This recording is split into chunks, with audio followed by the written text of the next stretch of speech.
Hola a todos y bienvenidos a esta clase. Y estoy muy contento de estar aquí con vosotros hoy y espero que vosotros también estéis muy contentos de aprender algo de español conmigo. I hope that you're all looking forward to doing a little bit of Spanish learning with me today.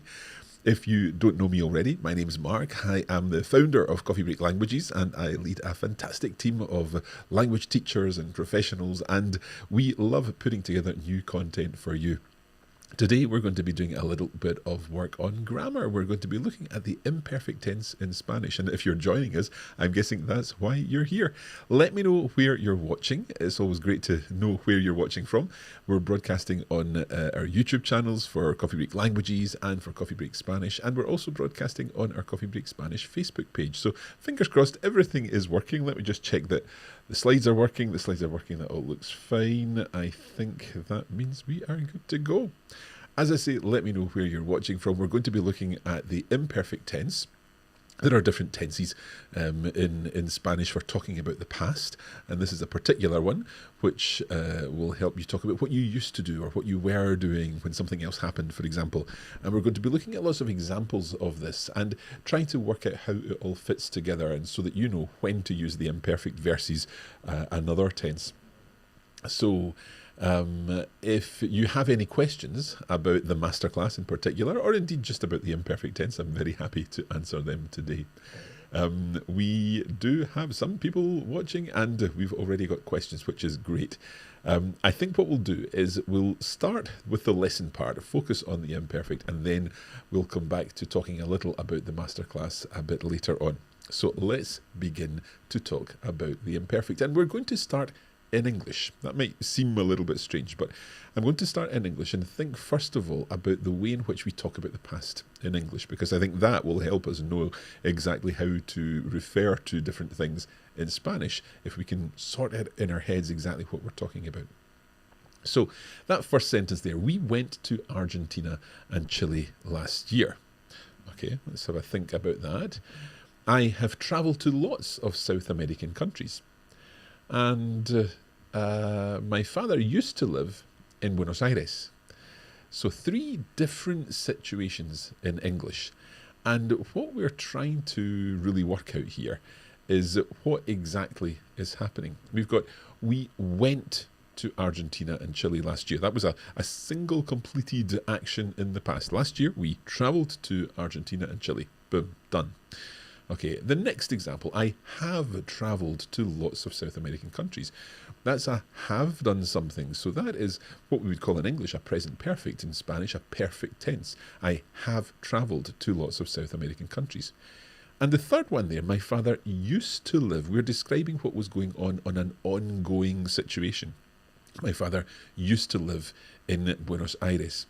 Now, what we need to do is think about how this all works in Spanish, and we're focusing on that last example there. My father used to live in Buenos Aires, because that is the situation where we're using the imperfect tense. The imperfect tense in Spanish is used for repeated actions in the past, things that happened on an ongoing basis. Every morning we went to the swimming pool before school, something like that. Also ongoing actions in the past, incomplete actions in the past, or talking about states of being for feelings or weather and things like that. It describes what we used to do, like my father used to live in Buenos Aires, or something that was done on more than one occasion. I used to dance every day as a child, for example. It describes what was happening, and sometimes that is when something else happened. So we were watching television at the time. I was working last night when a clap of thunder suddenly surprised me and there was lightning outside. So we were doing something when something else happened. So the something else happening, that's a different tense. That would normally be the preterite in Spanish. But when what we were doing at the time, that's another example of the imperfect. Now, it can also, and be very careful with this one, it can also translate would. but only referring to a repeated action in the past. And you know the kind of would I'm talking about here. Oh, they would walk along the beach hand in hand at sunset, and the waves were lapping in the sea. There we're talking about a kind of imagined past, a fond looking back at the past. It's not they would walk along the beach hand in hand if they had the opportunity. That's a different would. That's a conditional. But here, this would in the imperfect refers to something that happened in the past, but just be careful with it. That's a little warning on that one. So the imperfect tense is normally used to talk about most descriptions in the past. When we're talking about people or places or clothes or feelings or weather. It was warm and he wore a t-shirt and shorts. So both verbs there, it was warm and he wore a t-shirt and shorts. He was wearing, it's the same as saying that. So we would use the imperfect there for that. And there are some imperfect triggers. And when we know these triggers, that helps us remember the imperfect. So these triggers, like, for example, a veces, sometimes, frecuentemente, frequently, cada día, every day, siempre, always, todos los días, literally all the days, every day, de vez en cuando, sometimes. So all of these are triggers for the imperfect. And, oh, that wasn't supposed to happen. These are supposed to, these are always expressions that suggest that you're going to use an imperfect tense. Okay, so far so good. Let me know in the comments by putting a 1 if you're confused, a 2 if some of this is making sense, or a 3 if all good so far, or everything is good so far. And it's good to hear how things are going if you let me know in the comments by just putting 1, 2 or 3. That helps me identify whether things are going okay. We've got Sam joining us in Madrid. Sam, great to have you here. We've got Tina watching from Sweden. Jättebra. We've got some 3s coming in. That's always good to see some 3s. All good so far. Yuki, brilliant. Okay, let's move on, because now we need to think about how this all works in Spanish. And we're going to start by looking at how to conjugate the imperfect tense. So conjugating the imperfect is actually really quite straightforward. There are the first selection of verbs is for AR verbs, and this is where we have the endings aba, abas, aba, habamos, habais, haban. Now, you may know that I'm a huge ABBA fan. I love the music of ABBA, the Swedish supergroup. So I particularly enjoy the imperfect the imperfect endings of an AR verb. Let's look at an example. Well, before we do that, we're going to look at ER and IR verbs. So, first of all, the good news. Actually, before we do that, let's just jump back to ABBA. I'll give you an example. So we're going to say cantar. Cantar, to sing. So I was singing, cantaba. You were singing, cantabas. He or she or you, formal, were singing, cantaba. We were singing, cantábamos. You, plural, were singing, cantabais. And they were singing, or ustedes were singing, cantaban. So cantaba, cantabas, cantaba, cantábamos, cantabais, cantaban. Muy fácil. Let's move on and look at the other selection of, or the other conjugation, if you like, of ER and IR verbs, because they all conjugate the same way. In the imperfect, it's ia, ias, ia, íamos, iais, ian. So let's take vender, to sell. I was selling, vendía. You were selling, vendías. He or she or you, polite, were selling, vendía. We were selling, vendíamos. You all were selling, vendíais. They were selling, vendían. And same goes for IR verbs. So we've got a verb like abrir. Abría, abrías, abría, abríamos, abríais, abrían. Muy fácil. Now, I've got some more good news, and that is about irregular verbs in the imperfect, because, believe it or not, there are very few of them. Let's take a look at these now. First of all, we've got ir, the verb to go. So I was going, iba. It kind of combines the ia and the aba endings in a sense. Iba, and you were going ibas. He or she or you were going iba, you, formal. We were going íbamos. You all were going ibais. They were going, or ustedes were going iban. So that's the ir, the verb ir in the imperfect. We've got ser in the imperfect, and again, this is another irregular. So we've got era, eras, era, éramos, erais, eran. Muy fácil. I was, you were, he was, and so on.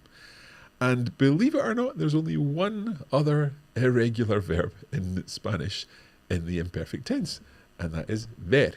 And there we've got a combination again, looking like the ia endings, but we've got an added e, the letter e as well. Veía.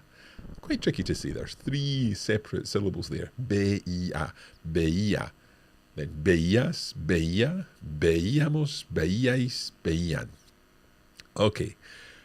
That is all you need to know about conjugating the imperfect tense in Spanish. Believe it or not, that's everything. So we've got the ava endings for our ER verb, the ia endings for ER and IR verbs, and then three irregulars, ser, ir, and ver.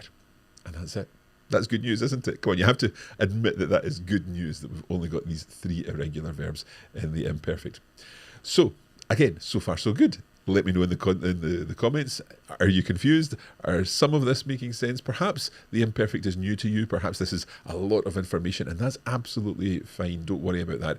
Obviously, when we're doing a live stream, we've got viewers who have just started learning Spanish or who have been learning for many years. So for many of you, this might be really straightforward. For some of you, it might be completely new. That's absolutely fine. Don't worry. It's always just good to know roughly where we are in the comments. So give me a 1, 2, or 3 as to where things are. It looks like this is all making sense so far for many of you. Great. Okay.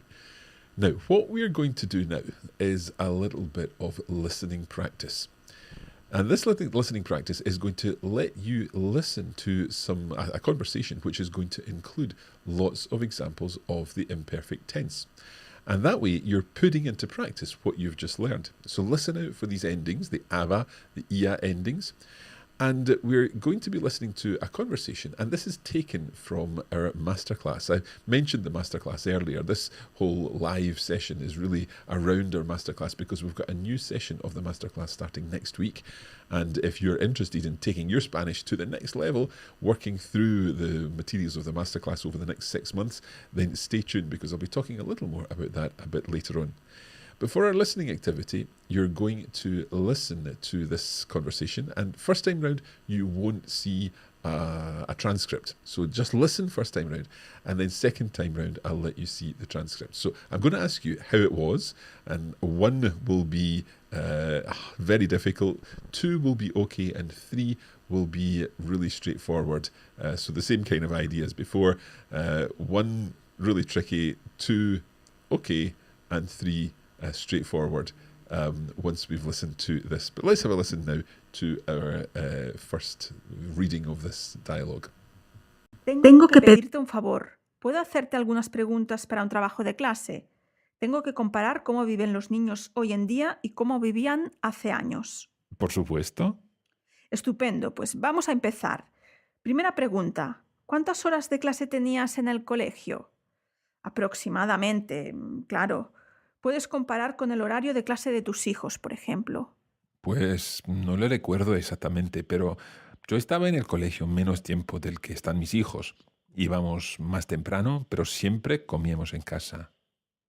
¿Qué hacías en tu tiempo libre? En mi tiempo libre solía leer y jugar con mis hermanos y mis vecinos. ¿Ayudabas con las tareas de la casa? Sí, ayudamos todos. Es cierto que mi madre se encargaba de la mayoría de las tareas domésticas, pero hacíamos cosas como recoger nuestra habitación, poner la mesa, quitarla. Pues esto es todo. Muchas gracias. De nada? Okay. So, Rosa finished off the interview there quite quickly, but we had lots of good examples of our imperfect tenses. So that was a little clip from one of our masterclass lessons, and you heard the conversation between me and Rosa. Rosa was doing a piece of an assignment, and she had to find out what things were like when I was at school. So she was asking me all about things that happened in the past, and the way in which she was asking me used a lot of imperfects. So we're going to listen again. Maybe before we do, you could pop a number in the comments again. 1, that was pretty tricky. It was very fast. 2, you understood some of it. 3, it was fairly straightforward for you. Let me know your numbers, and we'll have a listen this time with the transcript. So you're going to be hearing and seeing the conversation at the same time. Tengo que pedirte un favor. ¿Puedo hacerte algunas preguntas para un trabajo de clase? Tengo que comparar cómo viven los niños hoy en día y cómo vivían hace años. Por supuesto. Estupendo. Pues vamos a empezar. Primera pregunta. ¿Cuántas horas de clase tenías en el colegio? Aproximadamente, claro. Puedes comparar con el horario de clase de tus hijos. Pues no lo recuerdo exactamente, pero yo estaba en el colegio menos tiempo del que están mis hijos. Íbamos más tempranos, pero siempre comíamos en casa. ¿Qué hacías en tu tiempo libre? En mi tiempo libre solía leer y jugar con mis hermanos y mis vecinos. ¿Ayudabas con las tareas de casa? Sí, ayudábamos todos. Es cierto que mi madre se encargaba de la mayoría de las tareas domésticas, pero hacíamos cosas como recoger nuestra habitación, poner la mesa, quitarla. Pues esto es todo. Muchas gracias, Mar. Okay, so was that easier with the transcript? I'm sure it was.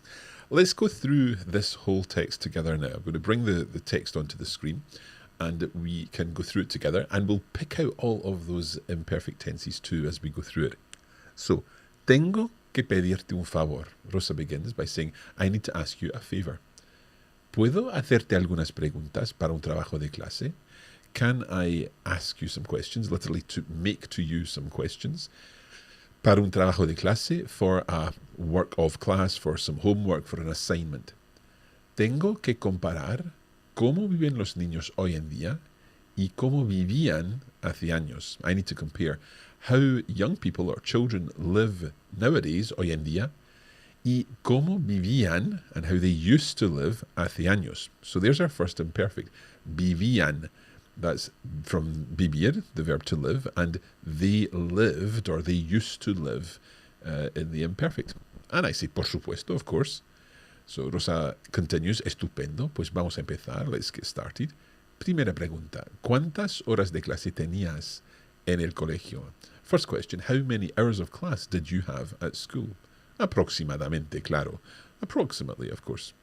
She makes a suggestion. Puedes comparar con el horario de clase de tus hijos. Por ejemplo, you can compare this with your son's or your children's timetable, for example. And I, first of all, before we go on, we'll just pick up on the tenías. You used to have, or you had, another imperfect. And I answer, pues no lo recuerdo exactamente. I don't remember exactly. Pero yo estaba en el colegio menos tiempo del que están mis hijos. But I was, another imperfect, en el colegio, in school, menos tiempo, less time, del que están mis hijos, than my children are. Íbamos más temprano, we used to go earlier, pero siempre comíamos en casa, but we always had lunch at home. So in a Spanish timetable, lunch would be middle of the afternoon for a UK-based sort of mindset. But basically what I am saying here is that we went earlier, but we always were home by lunchtime. Okay, so let's just pick up on those imperfects in here. There we go. So vivían, tenías, estaba, íbamos, comíamos. So now let's look at the second part. ¿Qué hacías en tu tiempo libre? What did you do in your spare time? En mi tiempo libre solía leer. In my free time, I tended to read. Now that solía is a really useful verb. It comes from soler. It means to tend to do something. I used to read. I tended to read. Y jugar con mis hermanos y mis vecinos. And play with my brothers and sisters and my neighbors. Rosa asks, ¿ayudabas con las tareas de casa? Did you used to help with the housework? And I said, sí, ayudábamos todos. We all helped. So, ayudabas and ayudábamos, two further examples of our imperfect. Es cierto que mi madre se encargaba de la mayoría de las tareas domésticas. It's true that my mum took charge of most of the household chores, pero hacíamos cosas como recoger nuestra habitación, but we did things like tidy our room, poner la mesa, lay the table, quitarla, clear the table, and so on. Pues esto es todo. Muchas gracias. Rosa has had enough. She's got enough information, and she thanks me. And once again, let's just pick up on those. Let me see if I can do that. Wrong one. There we go. Those imperfect tense there. So, hacías, solía, ayudabas, ayudábamos, se encargaba, hacíamos. All examples of the imperfect tense, just as we've seen in our the start of this lesson when we were looking at how the imperfect is formed. So hopefully now that we've gone through that, the numbers will rise. Hopefully we'll get fewer ones and twos and maybe more twos and threes now that we've worked our way through the explanations there of the text that we covered together. So as I said, this content is coming from our masterclass. I'll just come back to my slides. We've done our listening activity. I would like to take it further now and talk a little more about the masterclass and how the masterclass works. It is a series of lessons that all focus around a coffee break length. So the length of a coffee break, 15 minutes, 20 minutes, when we can listen together and learn and work together. Sorry, I'm just going to have to cough, so apologies for this. I'm going to mute my microphone.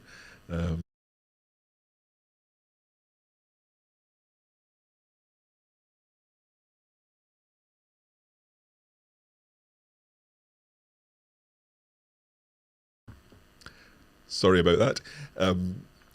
I have been talking for quite a lot today, so for quite a long time. So apologies about that.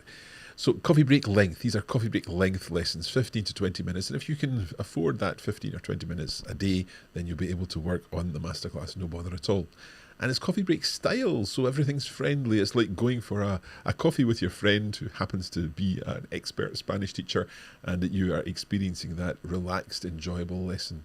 And also coffee break quality. We pride ourselves in putting together high quality audio, video and text materials to help you master the language and make progress like never before.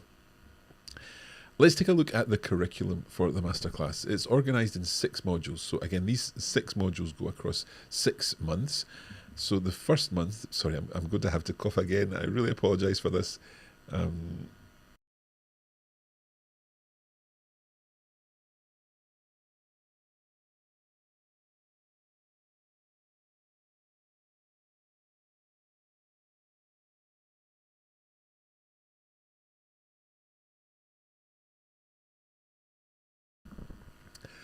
Sorry.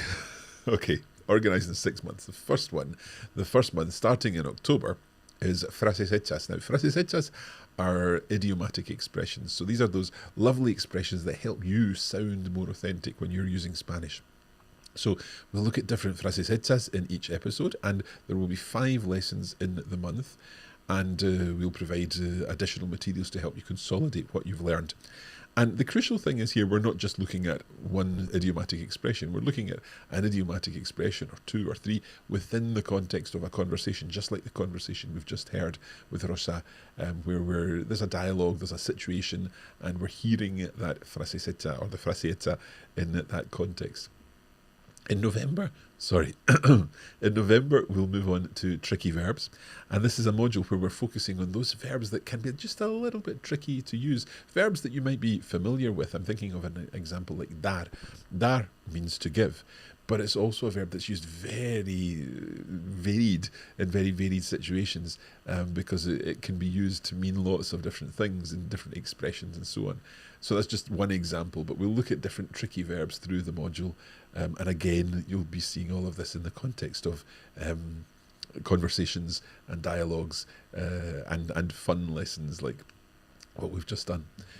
In December, we'll move on to a module on false friends. Now, false friends are those words that you think you know what they mean, but you don't quite know because they actually mean something completely different. They just look like an English word, but they mean something different. And again, in this module, it's a little bit more vocabulary-based rather than grammar-based, but we'll be seeing examples of the frases hechas that we've already learned. We'll be seeing the tricky verbs, and they'll be coming back up so that you're used to seeing them and you're getting more used to experience them with the false friends module in December. Sorry. In January, then we'll be doing a module on tense mastery. That's where we'll be mastering 5 or 6 different tenses, looking at different ways in which you use them. That's where the imperfect came from. We will be picking up on these tenses, using them in lots of situations, and crucially, we will also see how you choose which tense to use. For example, if you're thinking about the past, to use imperfect or preterite or perfect or pluperfect and so on. And then it's time for the subjunctive in February. This is a topic which many learners are a little scared about, but in this module we really try to help you realise that the subjunctive is not a tricky thing. You just really need to learn some new patterns, and you need to know some of the triggers for the subjunctive. Finally, Tricky Spanish, our module on Tricky Spanish, Module 6, where we pick up on some of those really tricky aspects of Spanish and help you completely master, for example, por and para, or the personal a, and so on. So that's our 6 modules of Spanish.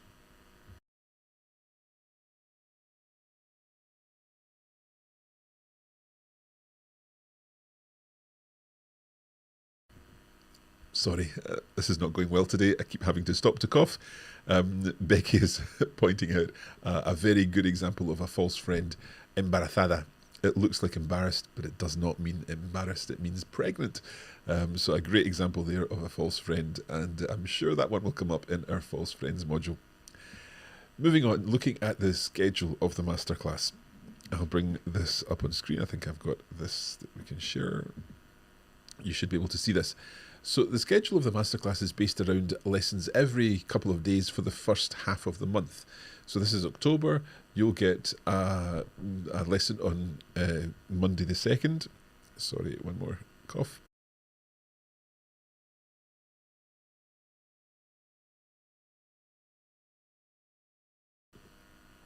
And then another lesson on Wednesday the 4th. And these lessons are just published on those dates, so it's not the case that you have to take that lesson on the Monday or on the Wednesday. They're just made available to you, and you can work through them at your own pace.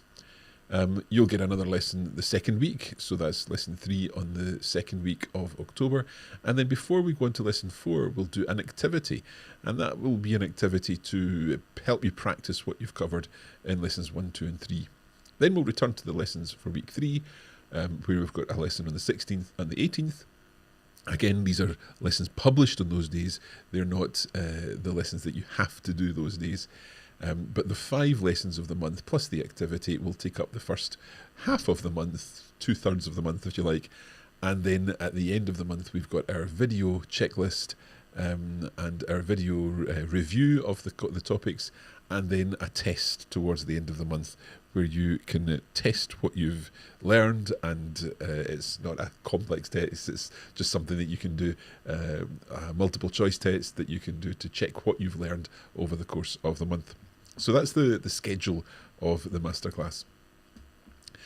Target audience, we get asked this very often, and is the masterclass right for me at this point?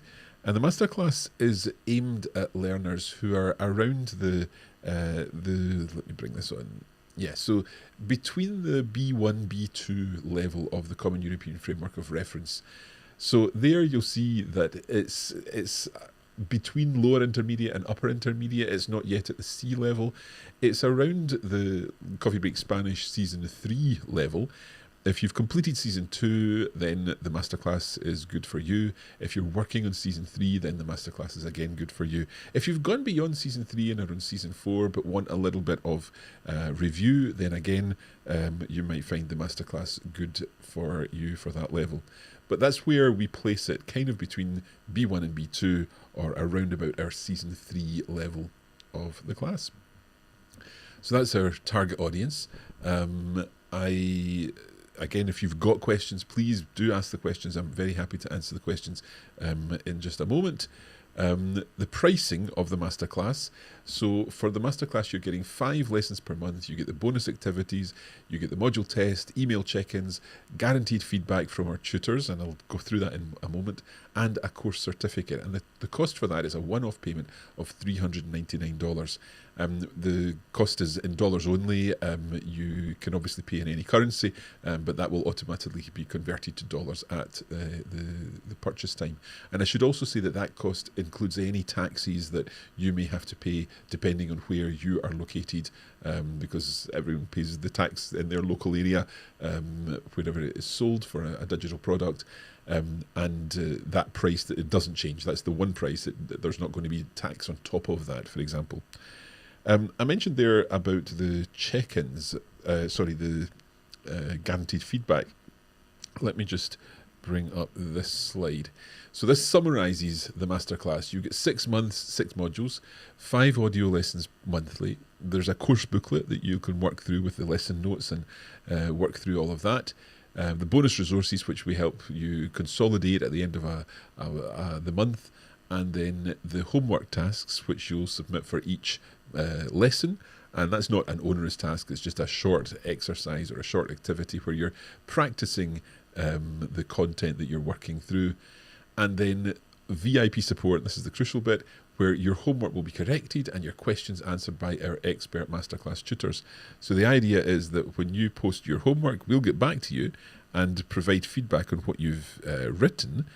But also, and this is even more important, you'll also see the feedback that everyone else got. So you'll be able to see where other people went wrong and learn from that. And everyone learns together. It's very much a masterclass.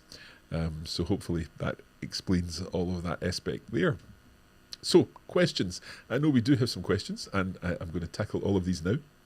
I'm very happy to answer any other questions if you've got them, if my voice holds out. But let's come now to our first question from DW, who's joining us from Las Vegas. Great to know. Currently in early Season 3, would Masterclass interrupt my Season 3 progress? Should the Masterclass take priority? Really good question, because if you've just started Season 3, I would say that the Season 3 is a little different from the Masterclass in the sense that when Season 3, in Season 3, we kind of focus on different topics. There are conversations, natural conversations and so on that come up. But the topics that we focus on as we go through Season 3 come up when they come up. It's not structured in a sense. So I would suggest that if you're very comfortable with the Season 2 materials, and you've also done things like our travel diaries or our magazine courses, then perhaps the masterclass will help you get a more solid grounding before you go on and do the rest of Season 3. We'll not be running the masterclass for another few months, so it may be a good time to do that right now. But it can work alongside Season 3, if that makes sense, because it's a similar level. They're just very different courses. And obviously with the masterclass, you get all the support, you can ask questions, you can get the tutor support and everything there. So hopefully that answers your question. We've got some other questions. I'm just scrolling down our list of questions. Kelly's saying, totally learned Spanish from you for my move to Costa Rica. Que bien, que bien, que bien. Okay, let's move on down here. David saying, llevar seems multifaceted. Absolutely, yes. Llevar is another interesting verb. Becky saying, my work commitments are too high even in the coffee break format. I work in education. However, this sounds amazing. I'm at B1 level. Will you run it again after February? Yeah, we will be running the masterclass again. I would say, Becky, that if you are interested, we also have our coffee break club, where we have literally hundreds of videos that are 5 minutes or 10 minutes, and it's the best way to get a little bit of learning in every day. If you're still here 35 minutes into this chat today, then maybe you would have time for a couple of 5 or 10 minute videos on a regular basis, and that you can find that at coffeebreaktv.com. Selma's saying, at the moment there's no masterclass in Italian. Are you planning one? My lips are sealed. I can't say anything about that right now. But you might want to tune in on the 10th of October to find out more about our plans for other languages and for this. Dana is saying, for anyone thinking about taking the class, I absolutely love it. I make time to work on it here and there during the week around my work schedule. I've seen a huge improvement in my Spanish, even though I've been studying it most of my life. Highly recommend it. Now, I have to say that this was not an arranged testimonial from Dana there, but thank you so much. That really is fantastic to hear. We have got a current masterclass running. We started one in June. We started another one back in February, and that one's finished now. But the class runs for 6 months, so our June class is ongoing, and that's perfect to know that Dana, or Dana, hope I'm pronouncing your name correctly, is enjoying it. And Becky's saying, Coffee Break Club, amazing, thank you. Yes, so check that out at Coffee Break TV. Monica's asking, would this be appropriate for someone who used to have good Spanish but hasn't used it for ages and wants to pick it all up again, especially the speed? Yeah, exactly, Monica. I would say that one of the things that you'll find, that you might have noticed this already with the conversation that we had. The first time we heard the conversation, it was pretty much at normal speed. And then when we were listening to it with the soundtrack, with the transcript, it was at a little bit of a slower speed. Now, this is not technologically slowed down. We've recorded that conversation twice. One is in a slow version and once in a normal speed version. So it's natural sounding every time. And the idea with that is that it's helping you build your understanding and build your listening skills more so as you hear these conversations again and again. But again, it's also not just a conversation that we say, listen to this and learn. We analyse it, we go through it in detail, we talk about all of the aspects of the conversation in our lessons, in the audio lessons for the masterclass. So yes, Monica, I would say have a think about this. It might be right up your street. And if you are interested in the Coffee Break Spanish Masterclass, then go to coffeebreakspanishmasterclass.com or search for Coffee Break Spanish Masterclass in Google, or indeed any other search engine, and you'll find the latest edition of the Masterclass. It's the one that's October 2023. If you see an earlier edition, then obviously don't sign up for that, because those ones are either finished or they're in the middle of running. But obviously the only one that's open for purchase at the moment is our Coffee Break Spanish Masterclass of October 2023. Let me share with you, we've had Dana sharing her thoughts on the masterclass, but let me share with you some other thoughts from other learners like you who have gone through the masterclass before. I enjoyed having a time frame in which I was responsible to myself to work through each lesson. Before, unless I was taking the class in person, I would seem to always find an excuse on why I didn't finish the chapter or didn't finish reading the book that I was reading. So by being part of this class, it kept me on task. I love being part of this group. It gave me a reason to log in and to see what the next assignment was, to listen to the next conversation. It helped me stay continuing on and not giving up. It was perfect for me, and I think it's going to be perfect for so many others. Thank you. I particularly love getting live feedback for the homework assignments, but I also love the specific subjects that you chose to focus on each month. They were perfect. For me, what I have enjoyed learning most of all is that I have a good ear for listening, and the engaging audio segments for each lesson have really, I've really enjoyed them, and they've really made me feel confident that I can understand what's said. And the way it's broken down, I've learned more from them, but it's really developed my confidence on that comprehension, which I appreciate. I appreciated that the dialogue was spoken twice. So first at a regular speed and then again at a slower speed. As a beginner, that really helped me to understand. The course helped me to sort of pull it all together. It was also a great refresher as I relearned, so to speak, things that I once learned but had forgotten. Perhaps best of all, I think I finally have a handle on the subjunctive.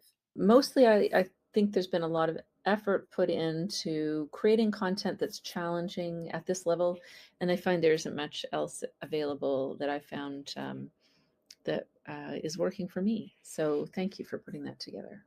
And I have filled my notebook with all sorts of tips and tricks and explanations that I picked up throughout the course that help me to remember. And I will always be able to go back and review this material if needed. Getting feedback from the tutors on homework and answering the questions was great, because sometimes I tried to make challenging sentences that I wasn't too sure about. And the tutors helped give me really helpful feedback and help me to understand. It's perfect for intermediate or advanced students. It's really great that students can do the class at their own pace, but also get live feedback on homework assignments. That's just an amazingly good feature, I think, and I found it very helpful.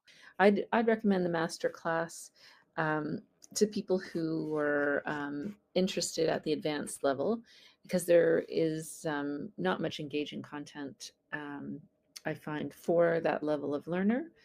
And because you've really spent the time to think about how to advance and how to make the content meet the needs of the advanced level learner.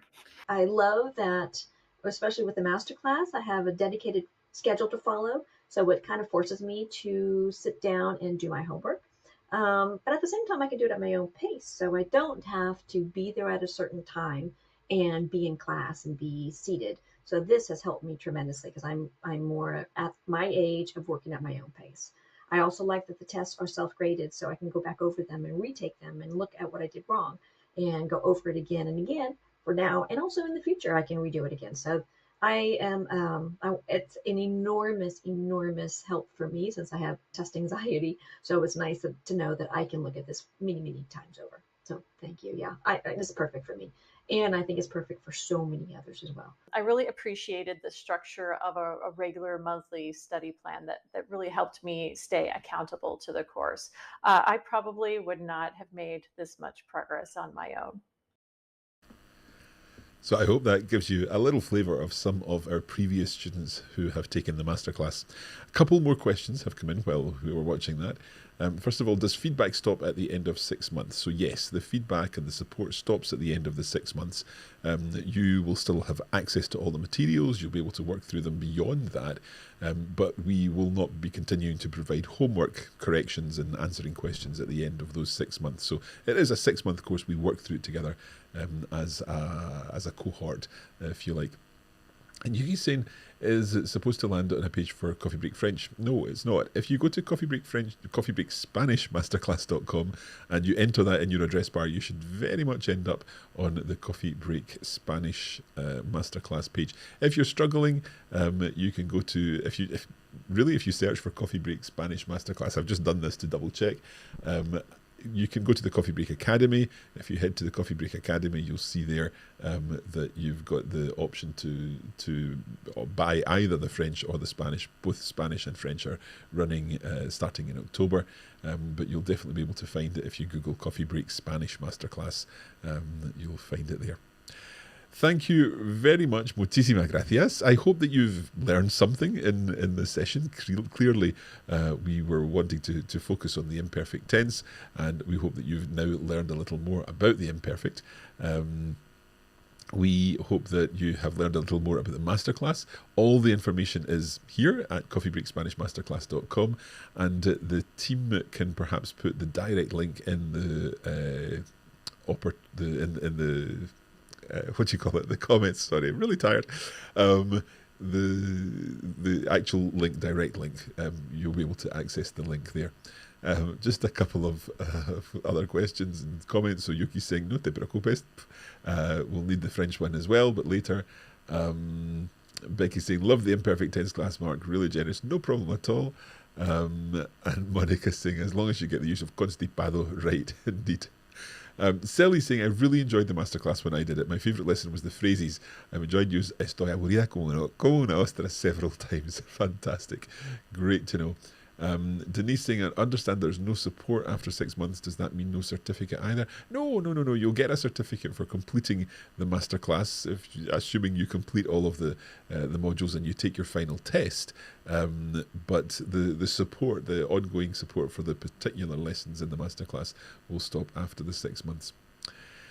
That's it for today. I'm sorry about all the coughing. I hope that didn't put you put you off too much, you can find out everything you need to know about the masterclass up here, there, or click the link that's in the comments or the description of this video.